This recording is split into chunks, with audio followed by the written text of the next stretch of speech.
आपका स्वागत है। मैं रोशनी से और आइए देखते हैं प्रमुख खबरें।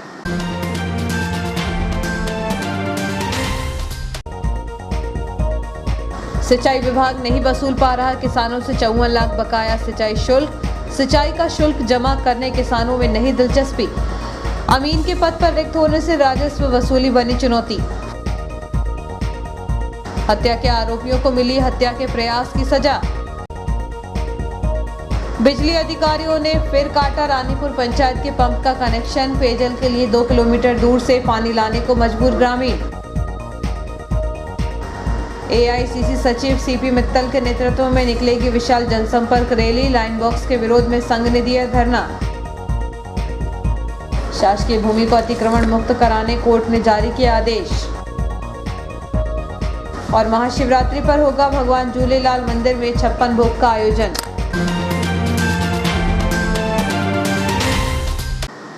खबरें विस्तार से। तवा परियोजना के अंतर्गत नर्मदापुरम और हरदा जिले में हरित क्रांति तो आई है, लेकिन अधिकांश किसान ऐसे हैं जिन्होंने सालों से सिंचाई का टैक्स अब तक जमा नहीं किया है। यही वजह है कि वर्तमान में 54 लाख की वसूली की जानी है। कर जमा करने में किसान भी दिलचस्पी नहीं ले रहे हैं। वहीं अमीन की संख्या कम होने के कारण सिंचाई विभाग भी वसूली नहीं कर पा रहा है। वर्तमान में 54 लाख से अधिक का कर बकाया है। तवा सिंचाई परियोजना नर्मदापुरम और हरदा जिले के लिए वरदान साबित हो रही है। तवा परियोजना के कारण ही जिले के किसान साल में 3 फसलों का उत्पादन कर लाभान्वित हो रहे हैं।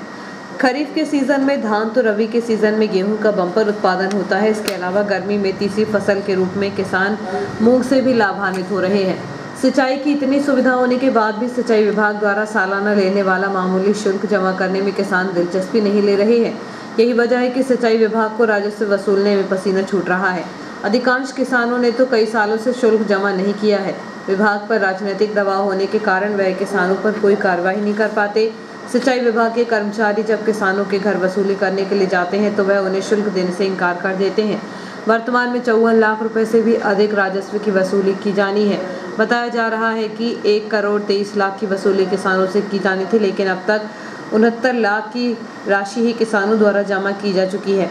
समय के साथ सिंचाई विभाग के इंजीनियर्स से लेकर कर्मचारियों की संख्या में भारी कमी आई है। सिंचाई विभाग में राजस्व वसूली के लिए अमीन होते थे, जो घर घर जाकर प्रत्येक किसानों से निर्धारित जमीन के हिसाब से राजस्व वसूली किया करते थे, लेकिन अब वसूली के लिए पर्याप्त मात्रा में अमीन भी नहीं बचे हैं। समय के साथ कई अमीन सेवानिवृत्त हो चुके हैं, लेकिन शासन स्तर पर नई भर्ती करने का प्रयास नहीं किया गया। यही वजह है कि नाम मात्र के अमीन ही बचे हैं। उन्हीं से राजस्व वसूली एवं अन्य संबंधित कार्य कराए जा रहे हैं।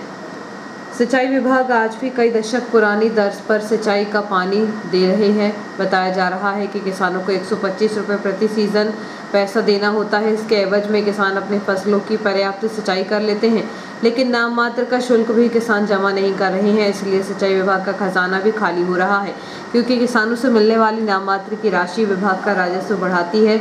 बाद में उसी राशि से सरकार द्वारा नहरों का रखरखाव एवं अन्य संबंधित कार्यों के लिए बजट देती है।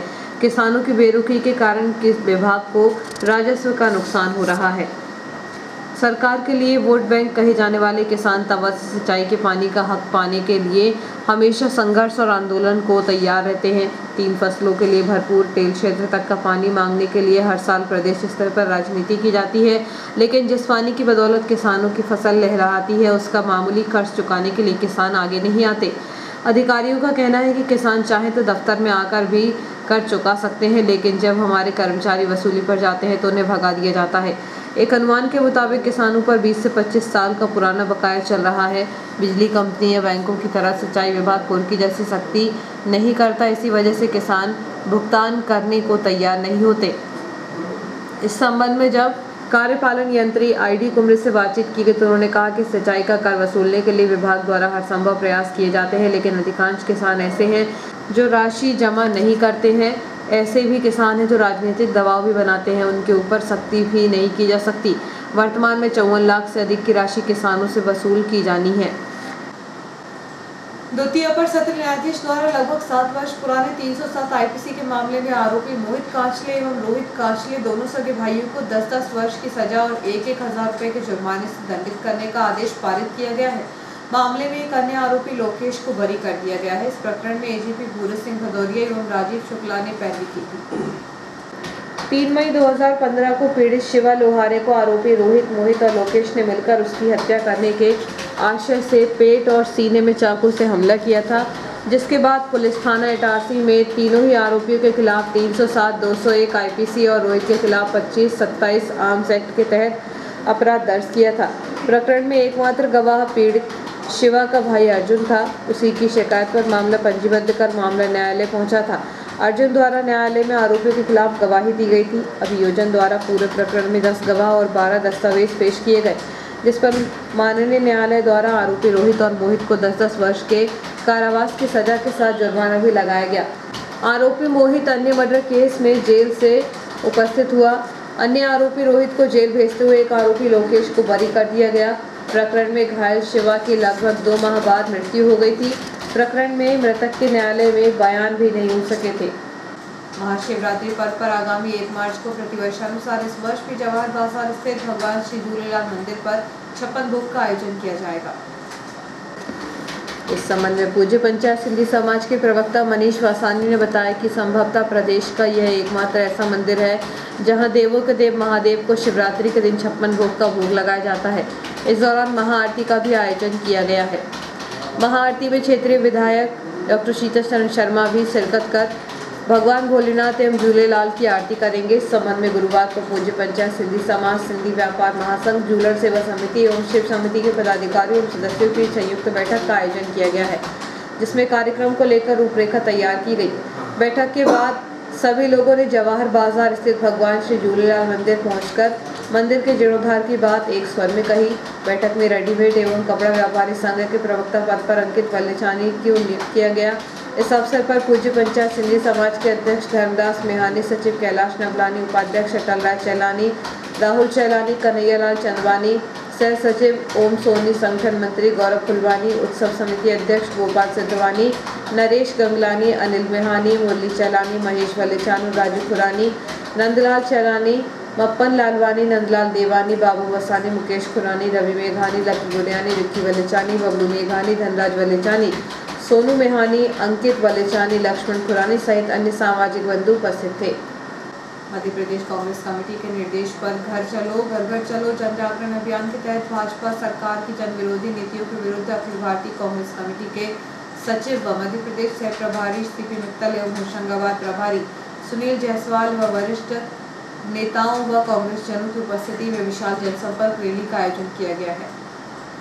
इस संबंध में नगर कांग्रेस अध्यक्ष पंकज राठौर ने जानकारी देते हुए बताया कि आगामी 26 फरवरी दिन शनिवार को सुबह 11 बजे महात्मा गांधी की प्रतिमा पर माल्यार्पण के साथ जनसंपर्क अभियान रेस्ट हाउस के पास से प्रारंभ होगा। इस दौरान जनसंपर्क अभियान बाजार क्षेत्र में होकर जयस्तंभ चौक पर समाप्त होगा। क्रांतिकारी किसान मजदूर संगठन नर्मदापुरम की जिला स्तरीय बैठक 24 फरवरी को देवाशीष मैरिज गार्डन मेहरा गाँव में आयोजित की गई। इस दौरान किसानों के द्वारा अनेकों समस्याएं रखी गई, जिसमें प्रमुख रूप से किसानों के गेहूं उपार्जन को लेकर पंजीयन में आ रही समस्या एवं बीमा राशि विसंगतिपूर्ण व अनेक समस्याओं को लेकर विचार विमर्श किया गया।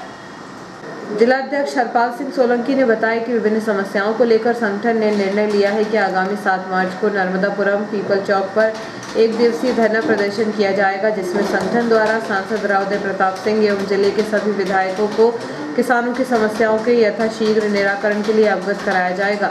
इसके साथ ही जिला कलेक्टर एवं संबंधित विभाग के अधिकारियों को ज्ञापन दिया जाएगा। क्रांतिकारी किसान मजदूर संगठन ने जिले के समस्त किसान एवं मजदूरों से अपील की है कि आगामी 7 मार्च को सुबह 11:30 बजे पीपल चौक पर अधिक से अधिक संख्या में उपस्थित हो ताकि किसानों की समस्या हल हो सके। इस अवसर पर संगठन के राष्ट्रीय अध्यक्ष लीलाधर सिंह, ब्रजमोहन पटेल, जिलाध्यक्ष हरपाल सिंह सोलंकी, अरुण तिवारी, मदन लाल सिंह सहित तहसील के अध्यक्ष तथा नर्मदापुरम जिले के पदाधिकारी, किसान मजदूर साथी उपस्थित रहे। क्रांतिकारी किसान मजदूर संगठन की आज बैठक का आयोजन किया गया, जिसमें हमारे क्षेत्र के समस्त किसान भाई आए और किसानों ने सरकार के द्वारा जो समर्थन मूल्य पर गेहूं की खरीदी की जानी है, जिसमें अनेक विसंगति हैं। अभी सरकार के द्वारा जो बीमा राशि डाली गई है उसमें अनेक विसंगति सामने आई है। आज किसान अपना पूरा समय समर्थन मूल्य रजिस्ट्रेशन कराने के लिए 1 दिन से 3 दिन कम से कम लग रहा है, उसके बाद भी रजिस्ट्रेशन नहीं हो पा रहा है। तो अनेक समस्याओं को लेकर आज संगठन के द्वारा निर्णय लिया गया है 7 मार्च को पीपल चौक नर्मदापुरम जिले में एक दिवसीय धरना प्रदर्शन किया जाएगा, जिसमें हमारे जिले के सांसद महोदय श्री उदय प्रताप सिंह जी एवं जिले के चारों विधायक जी को आमंत्रित करके किसानों की समस्याओं से अवगत कराया जाएगा। उसमें हमारे जिले के माननीय कलेक्टर महोदय, संबंधित विभाग के अधिकारी सभी मौजूद रहेंगे, जिससे तत्काल किसानों की समस्याएं हल हो सके। तवा डैम के किनारे रहने वाले ग्रामीण पानी के लिए तरस रहे हैं। कनेक्शन जुड़े हुए हैं। एक पखवाड़ा ही हुआ था कि बिजली कंपनी ने दोबारा कनेक्शन काट दिया है, जिससे एक सप्ताह से पानी के लिए ग्रामीण रात भर जाग रहे हैं। 2 किलोमीटर दूर लगे ट्यूबवेल से वे बमुश्किल पानी लेकर आते हैं। रानीपुर पंचायत के अंतर्गत आने वाले तवानगर के निवासी लंबे समय से पानी के लिए संघर्ष करते आ रहे हैं। शासन द्वारा चलाई जा रही नल जल योजना के तहत भी उन्हें पानी नहीं मिल पा रहा है। हाल ही में 3 फरवरी को पीने के पानी को लेकर तवानगर पंचायत में तवा बचाओ समिति के नेतृत्व में पंचायत का घेराव करने पर समस्या का समाधान करने आए तहसीलदार राजीव कहार उच्च अधिकारियों से बातचीत कर तवानगर वासियों को आश्वासन दिया था कि 3 माह तक बिजली नहीं कटेगी। बावजूद इसके एक पखवाड़ा ही बीता था कि 17 फरवरी को दोबारा बिजली कंपनी के अधिकारियों ने बड़े और छोटे कुएं की बिजली सप्लाई काट दी, जिससे एक बार फिर यहां के रहने वासी पानी के लिए त्राही त्राही कर रहे हैं। एक सप्ताह होने को है, गांव के जल संकट जैसी मूलभूत सुविधा पर किसी भी संबंधित अधिकारी का ध्यान नहीं है।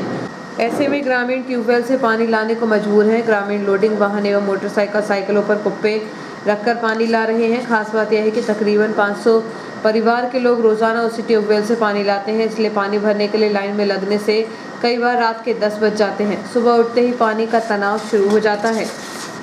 दरअसल रानीपुर पंचायत के अंतर्गत तवानगर में पानी सप्लाई के लिए वर्षों पुराने 100 हॉर्स पावर का कनेक्शन है, इसलिए विद्युत वितरण कंपनी द्वारा उसी हिसाब से बिजली का बिल दिया जाता है, जबकि पंचायत में 25 हॉर्स पावर बिजली की आवश्यकता है। लेकिन बिजली कंपनी द्वारा हॉर्स पावर में संशोधन नहीं किए जाने से बिल अधिक आता है, जबकि तवानगर में मात्र 650 पानी के कनेक्शन है, इसलिए इतनी अधिक राशि उपभोक्ता जमा नहीं कर सकते। लेकिन इस समस्या का निराकरण करने के लिए अधिकारियों का भी ध्यान नहीं है। इस संबंध में जब तवा बचाव संघर्ष समिति के अध्यक्ष भूपेश साहू से बातचीत की गई तो उन्होंने कहा कि पंचायत में पानी का बिल इसलिए अधिक आता है क्योंकि 25 हॉर्स पावर की खपत है, लेकिन बिजली कंपनी द्वारा 100 हॉर्स पावर का बिल लिया जाता है। बिजली कंपनी द्वारा भौतिक सत्यापन नहीं किए जाने से मनमाना बिजली बिल दिया जा रहा है। इसका खामियाजा पंचायत के रहवासियों को भुगतना पड़ रहा है। रेलवे बोर्ड द्वारा जारी लाइन बॉक्स बंद करने के आदेश के बाद ड्राइवर और ट्रेन मैनेजर ने रेलवे के प्रति रोष देखा जा रहा है, जिसके विरोध में वेस्ट सेंट्रल रेलवे मजदूर संघ द्वारा लॉबी के सामने धरना देकर विरोध प्रदर्शन किया गया। रेलवे ने ट्रेन मैनेजरों की पेटी अर्थात लाइन बॉक्स बंद करने के आदेश जारी किए हैं। लाइन बॉक्स बंद होने से रेलवे के प्रति नाराजगी देखी जा रही है, इसलिए इसके खिलाफ विरोध प्रदर्शन भी जारी हो चुके हैं। वेस्ट सेंट्रल रेलवे मजदूर संघ द्वारा इटारसी को रेलवे प्लेटफॉर्म क्रमांक 1 पर स्थित लॉबी के सामने धरना देकर विरोध प्रदर्शन किया गया। संघ के पदाधिकारियों के अनुसार लाइन बॉक्स बंद होने से अब ट्रेन मैनेजर को स्वयं ट्रॉली बैग लेकर चलना पड़ेगा, जबकि लाइन बॉक्स में सभी आवश्यक वस्तुएं रखी जाती हैं, इसलिए इसका वजन भी अधिक रहता है। ऐसे में बोझ लेकर ट्रेन मैनेजर के लिए चलना संभव नहीं होगा। यदि रेलवे बोर्ड ने उक्त निर्णय को जल्द वापस नहीं लिया तो आने वाले दिनों में आंदोलन किया जाएगा। फाइटर फुटबॉल क्लब, युवा खेल युवा कल्याण विभाग तथा नेशनल फुटबॉल क्लब के तत्वावधान में लोकेश भगोरिया की स्मृति में नर्मदापुरम प्रीमियर लीग के दूसरे दिन प्रतियोगिता के 5 मैच खेले गए। प्रथम match Navjagriti football club yard एवं जूनियर फाइटर क्लब के मध्य खेला गया। यह मैच नवजागृति फुटबॉल क्लब ने 3 गोल मारकर जीत लिया। दूसरा मैच नेशनल फुटबॉल क्लब एवं एलकेजी फुटबॉल क्लब के मध्य खेला गया। एलकेजी फुटबॉल क्लब ने 4 गोल मारकर विजय हासिल की। तीसरा मैच जूनियर फुटबॉल क्लब एवं सीनियर फाइटर फुटबॉल क्लब के मध्य खेला गया। यह match senior fighter football club ने 2 गोल से जीत लिया। प्रतियोगिता का चौथा मैच नेशनल फुटबॉल क्लब एवं नवजागृति फुटबॉल क्लब के मध्य खेला गया। 2 गोल से नेशनल फुटबॉल क्लब विजयी रहा। प्रतियोगिता का 5वां मैच एलकेजी फुटबॉल क्लब एवं senior fighter club football club के मध्य खेला गया। इस मैच को एलकेजी फुटबॉल क्लब ने 1 गोल मारकर जीत लिया। 25 फरवरी को 5 मैच खेले जाएंगे। शहर की सबसे पहली पॉश कॉलोनी माने जाने वाली प्रियदर्शनी नगर में कई सालों बाद मुख्य मार्ग का सौंदर्यीकरण नगर पालिका के द्वारा कराया जा रहा है। यहाँ मुख्य मार्ग पर पाथवे, हरे भरे पौधे, फेंसिंग आदि का कार्य तेजी से किया जा रहा है। शहर में करीब 35 साल पुराने प्रियदर्शनी न्यास कॉलोनी क्षेत्र में नगर पालिका द्वारा 56 लाख की लागत से सौंदर्यीकरण का कार्य ठेकेदार के माध्यम से अक्टूबर 2021 से कराया जा रहा है, जिसके तहत सरदार पटेल सतरस्ते मार्ग से लेकर महावीर स्कूल तक पाथवे का कार्य किया जा चुका है। वहीं लोहे की फेंसिंग का कार्य तेजी से किया जा रहा है। इसके पश्चात हरे भरे छायादार विभिन्न प्रजाति के वृक्षों का पौधरोपण का कार्य भी सुनिश्चित किया गया है, जिससे आसपास के वातावरण को साफ स्वच्छ बनाया जा सके। इतना ही नहीं, न्यास कॉलोनी के दोनों तरफ के मार्गों का डामरीकरण भी कराया जा चुका है। नगर पालिका सीएमओ हेमेश्वरी पटेल ने बताया कि प्रियदर्शनी नगर क्षेत्र में सौंदर्यीकरण का कार्य आगामी मार्च माह तक पूर्ण कर लिया जाएगा। ग्राम जमानी में रामकथा का आयोजन किया जा रहा है। कथा का श्रवण करने के लिए श्रद्धालुओं की भीड़ उमड़ रही है। 5वें दिन कथावाचक पंडित उदित दुबे ने बताया कि मैं स्वयं मेरे ग्राम में प्रथम वर्ष शुरुआत करके कथा प्रारंभ कर रहा हूं, जिससे आसपास ग्रामीण कथा सुनने पहुंचते हैं। सबसे पहले उन्होंने रामकथा का आयोजन किया, इसके बाद अन्य कथा में भाग लेंगे। आगामी 28 फरवरी तक रामकथा आयोजित होगी। वक्त एक छोटे से ब्रेक का, बने रहिए जियो हैथवे न्यूज के साथ।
कॉम्प्रीहेंड। तेरी बेटी लीड वाले स्कूल में पढ़ती है। तेरा बेटा भी। वैसे कमाल का तरीका है ना, सिलेबिफिकेशन। जो शब्द बोलने में मुश्किल लगे उसे ऐसे तोड़ो और फिर जोड़ दो। Understand. Understood. Lead powered school देता है इंटरनेशनल स्टैंडर्ड एजुकेशन, जिसका फर्क देख रहे हैं 8 लाख से भी ज्यादा पेरेंट्स।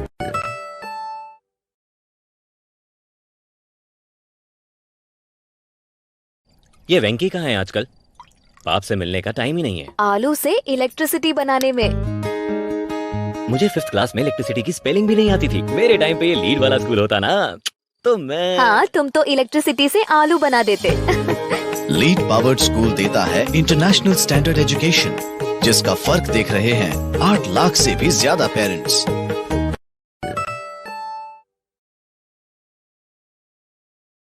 आपका विश्वसनीय चंचल ज्वेलर्स अब नए शोरूम में गोल्ड प्लेटेड आभूषणों एवं नए डायमंड ज्वेलरी के साथ 1 ग्राम और 2 ग्राम वाली सोने की 4 चूड़ियां एवं कंगन, 1 ग्राम और 2 ग्राम वाला सोने का मंगलसूत्र, हार, करदौना, चैन, झुमके, बाजूबंद और सभी प्रकार के गहने, डायमंड सेट एवं एंटिक ज्वेलरी और फैंसी ज्वेलरी का अनुपम संग्रह।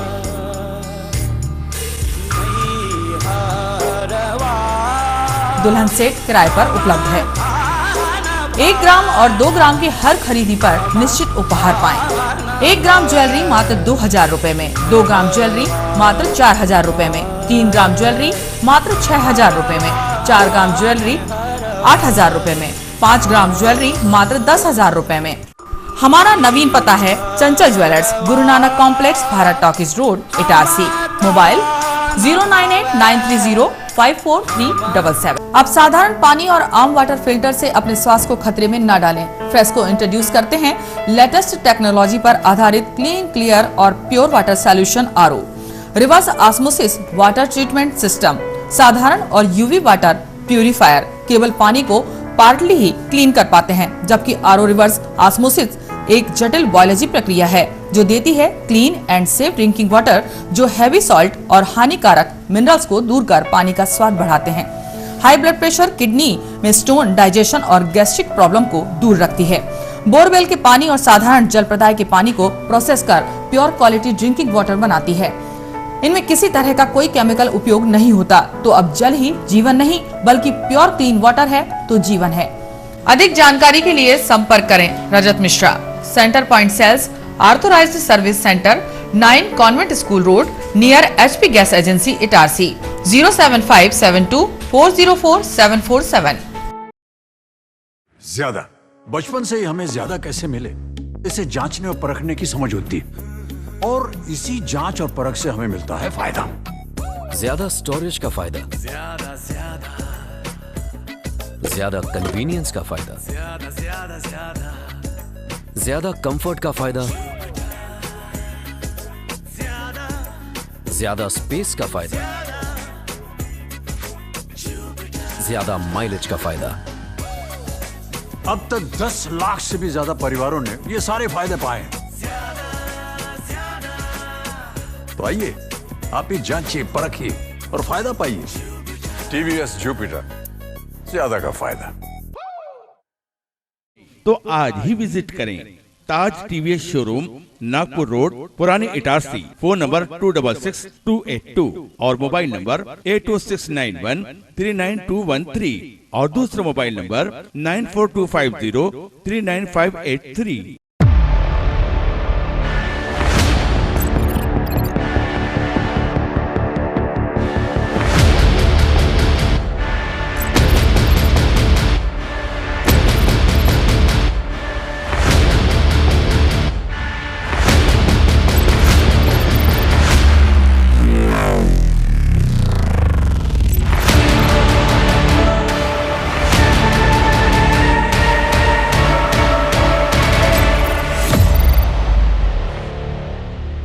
तो आज ही विजिट करें ताज TVS शोरूम, नागपुर रोड, पुरानी इटारसी। फोन नंबर 266282 और मोबाइल नंबर 80691399213 और दूसरा मोबाइल नंबर 9425039583।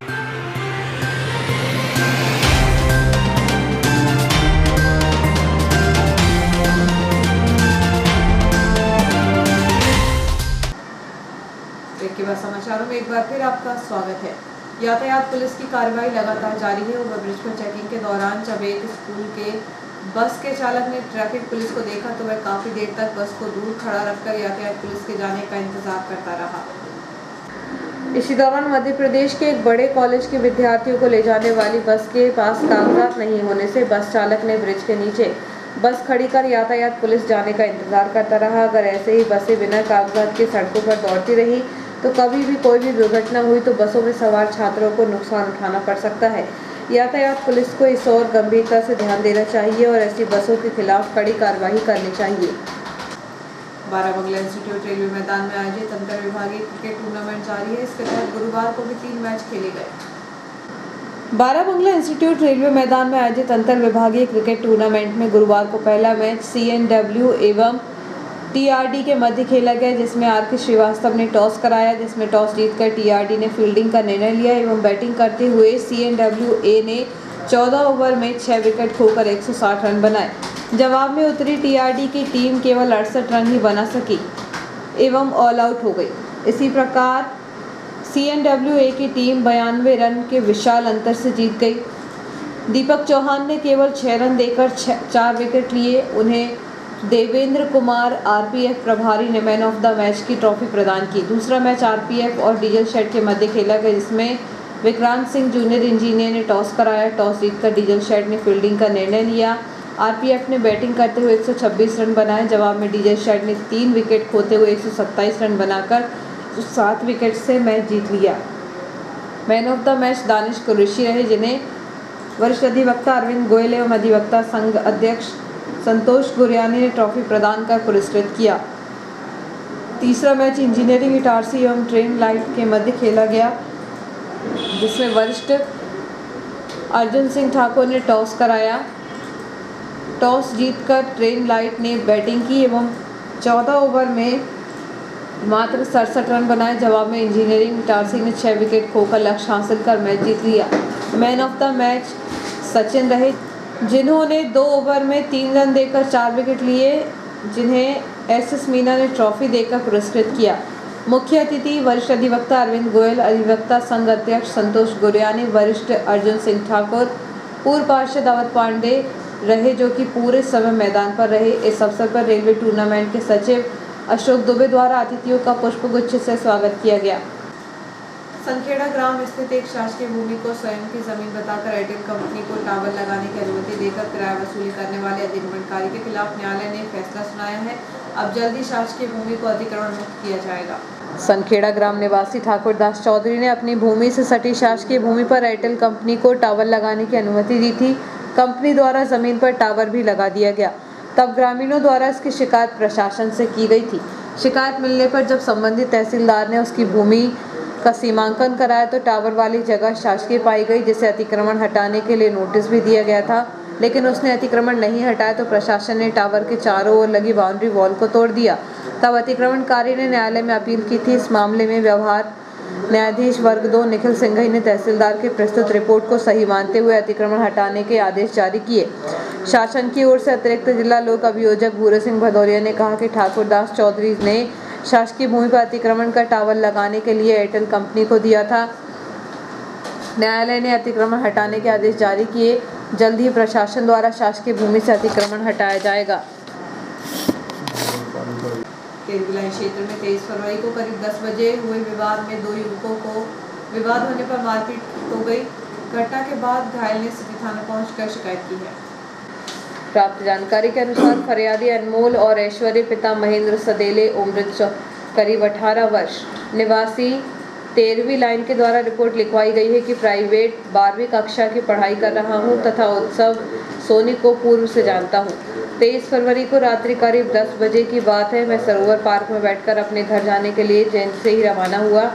सरोवर के गेट के पास पहुंचा था, तभी उत्सव सोनी अपने 2 दोस्तों के साथ 11वीं लाइन की तरफ से दौड़ते हुए आया और मुझे देखकर सभी जाति सूचक शब्दों का उपयोग करते हुए गाली देने लगा। मैंने गाली देने से मना किया तो आरोपी उत्सव सोनी के द्वारा बांस के फटे टुकड़े से मेरे दाहिने कान के पीछे मार दिया गया और पीठ और हाथ में भी मारपीट की गई, जिससे चोट आई है। इतना ही नहीं, मुझे रोड पर घसीटा गया। पुलिस ने इस मामले में धारा 294, 323, 506, 34 के साथ ही विभिन्न धाराओं के तहत प्रकरण दर्ज कर लिया है। शहर के टाइपिंग करने वालों ने प्रति पेज 15 रुपये शुल्क करने की मांग गुरुवार को वरिष्ठ उपाध्यक्ष अभिभाषक संघ की है। इसको लेकर एक पत्र वरिष्ठ उपाध्यक्ष अभिभाषक संघ विनोद भावसार को देकर टाइपिस्ट के द्वारा लिखित पत्र से मांग की गई है। इसको लेकर एक पत्र वरिष्ठ उपाध्यक्ष अभिभाषक संघ विनोद भावसार को देकर टाइपिस्ट महेश रघुवंशी, संतोष कुमार पटेल, सावित्री बाई, सुदामा सोनी एवं अन्य सदस्यों के द्वारा लिखित पत्र से मांग की गई है कि वर्तमान में अभिभाषक संघ इटारसी द्वारा हमारा 10 रुपये प्रति पेज टाइपिंग शुल्क निर्धारित है, लेकिन पिछले 4-5 वर्षों से टाइपिंग, पेपर, रिबन, कार्बन के मूल्यों में अत्यधिक वृद्धि हो जाने के कारण 10 रुपये प्रति पेज के हिसाब से टाइपिंग करना बहुत मुश्किल हो गया है, जिसे बढ़ाकर 15 रुपये प्रति पेज किया जाए। इस अवसर पर टाइपिंग करने वाले सदस्यगण उपस्थित थे। केसला ब्लॉक के अंतर्गत ग्राम पथरौठा, केसला, सुक्तवा, दांडीवाड़ा में 26 फरवरी को विभिन्न कार्यक्रम आयोजित किए जाएंगे, जिसमें सांसद राव उदय प्रताप सिंह, शिवनी मालवा, विधायक प्रेमशंकर वर्मा, भाजपा जिला अध्यक्ष माधव दास अग्रवाल एक दिवसीय दौरे पर उपस्थित रहेंगे। इस संबंध में भाजपा जिला उपाध्यक्ष एवं केसला जनपद में सांसद प्रतिनिधि शैलेंद्र दीक्षित ने जानकारी देते हुए बताया कि 26 फरवरी को विभिन्न निर्माण कार्यों के लोकार्पण एवं भूमि पूजन, हितग्राही मूलक योजनाओं के हितग्राहियों को स्वीकृति पत्र वितरित करने के साथ साथ भाजपा केसला मंडल के संगठनात्मक कार्यक्रम भी आयोजित किए जाएंगे। भाजपा मंडल अध्यक्ष केसला सुशील बरकड़े ने समस्त कार्यकर्ता एवं ग्रामवासियों से कार्यक्रम में उपस्थित होने की अपील की है। सचखंड नगर सेवा समिति शहर में निरंतर 15 वर्षों से हजूर नांदेड़ साहिब ट्रेन में यात्रियों को लंगर वितरण करने का सेवा कार्य वर्षों से करती आ रही है। सचखंड लंगर सेवा समिति के मुख्य सेवादार स्वर्गीय सुखजिंदर सिंह रिम्पी बिंद्रा का पिछले कोरोना काल में लंगर सेवा करते में स्वर्गवास हो गया था। नर्मदापुरम में इटारसी से सचखंड लंगर सेवा समिति के सेवादार एवं द्वारकाधीश महिला मंडल की संयोजक श्रीमती हेमा पुरोहित का मुख्य अतिथि के रूप में पधारे मध्य प्रदेश खादी एवं ग्रामोद्योग बोर्ड के अध्यक्ष जितेंद्र लिटोरिया, पुलिस महानिरीक्षक दीपिका सूरी, स्वामी विवेकानंद नर्मदापुरम मंडल ने सम्मान किया। लंगर सेवा समिति के सेवादारों द्वारा कोरोना काल में सुबह शाम प्रतिदिन लंगर सेवा घर घर पहुंचाना कोरोना पेशेंट को लंगर सेवादारों के माध्यम से घर पहुंचाते थे। दूसरे राज्यों से प्रवासी मजदूरों को लंगर के पैकेट देना अब भी लंगर सेवा ट्रेनों में चल रही है। सचखंड लंगर सेवा समिति एवं द्वारकाधीश मंदिर मंडल द्वारा निरंतर से मानव सेवा के लिए अनेक सेवा के कार्य किए जा रहे हैं। कंबल वितरण, दवाई वितरण, कपड़े वितरण, गरीबों की सहायता निरंतर सचखंड लंगर सेवा समिति के द्वारा अनेक सेवा कार्य किए जा रहे हैं। नवा तट पर बसे ग्राम सोनतलाई में आयोजित भागवत कथा का महाआरती एवं विशाल भंडारे के साथ गुरुवार को समापन हो गया। इस अवसर पर संत भक्त पंडित भगवती प्रसाद तिवारी ने कहा कि संसार सागर में आए हुए समस्त जनमानसों को अपना आचरण अच्छा रखना चाहिए और धर्म कार्य में तो अपने आचरण का निर्वहन पूर्ण सत्यनिष्ठा के साथ करना चाहिए, क्योंकि मनुष्य धनबल या बाहुबल से नहीं अपने सत्य चरण से ही महान बनता है। पंडित तिवारी ने सुदामा प्रसंग का मार्मिक वर्णन सहित अनेक प्रसंग उपस्थित श्रद्धालुओं को सुनाए। कथा समारोह के समापन अवसर पर प्रवचनकर्ता पंडित तिवारी एवं समस्त विप्रगणों का समस्त ग्रामवासियों एवं श्रोताओं की ओर से अशोक कुमार दुबे, कार्यक्रम संयोजक राजीव दीवान ने स्वागत सम्मान किया। स्वागत कार्यक्रम का संचालन हृदय यादव ने किया। आभार प्रदर्शन ब्रजेश यादव ने किया। समापन अवसर पर महाआरती के साथ ही विशाल भंडारा आयोजित किया गया, जिसमें समस्त ग्रामवासियों एवं श्रोताओं ने महाप्रसादी ग्रहण कर पुण्य लाभ अर्जित किया।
ये अमर ग्रंथ, ये मुक्ति पंथ, ये पंचम वेद निराला, नम जोत जगाने वाला।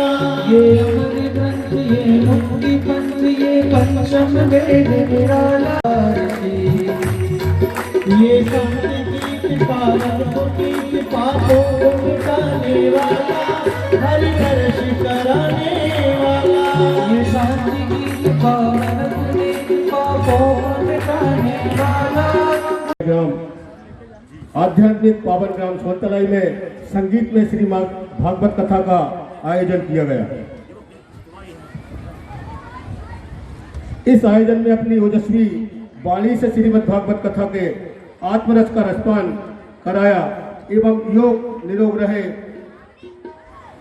विगत दिवसों में सूक्ष्म अभ्यास कराकर निरोगी काया प्राप्ति का शुभ सूक्ष्म कराया। ऐसे संत श्री पंडित भगवती प्रसाद तिवारी जी को कि हम हृदय से आभारी हैं और उनके बताए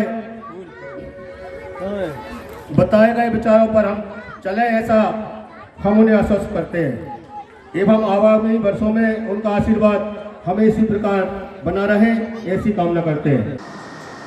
नारी शक्ति स्व सहायता समूह के द्वारा नया यार्ड के वैशाली नगर में बेकरी आइटम की दुकान प्रारंभ की गई है। इस दौरान महिलाओं ने कहा कि समूह की 8 महिलाओं के द्वारा इस कार्य को किया जा रहा है। इस बेकरी आइटम के साथ महिलाओं के द्वारा बनाए गए अचार पापड़ सहित कई गृह उद्योग से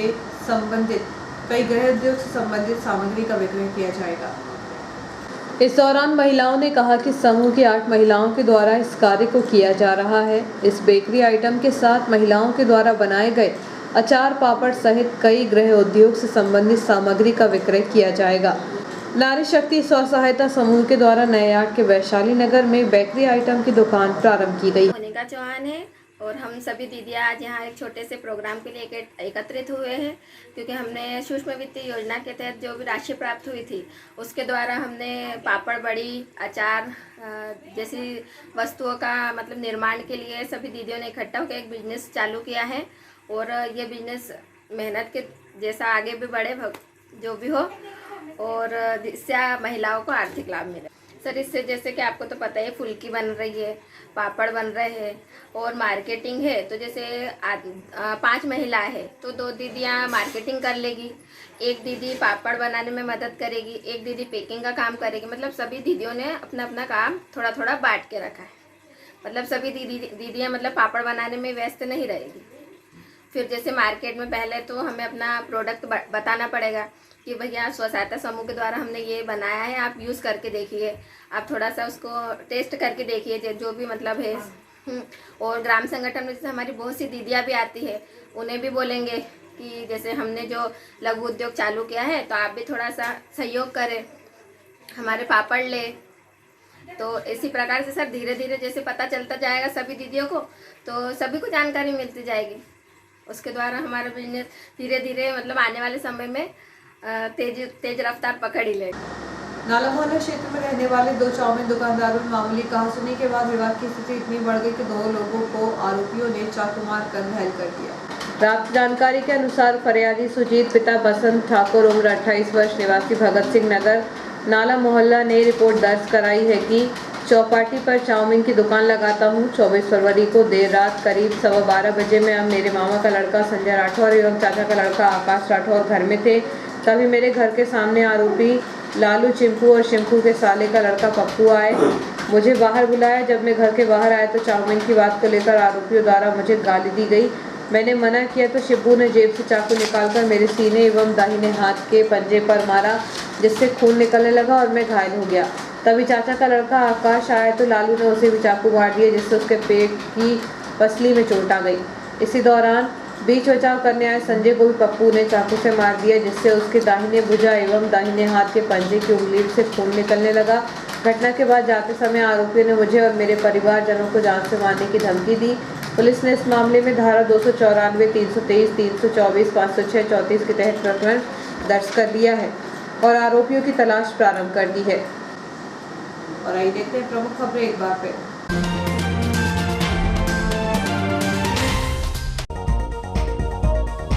सिंचाई विभाग नहीं वसूल पा रहा किसानों से 54 लाख बकाया सिंचाई शुल्क। सिंचाई का शुल्क जमा करने किसानों में नहीं दिलचस्पी। अमीन के पद पर रिक्त होने से राजस्व वसूली बनी चुनौती। हत्या के आरोपियों को मिली हत्या के प्रयास की सजा।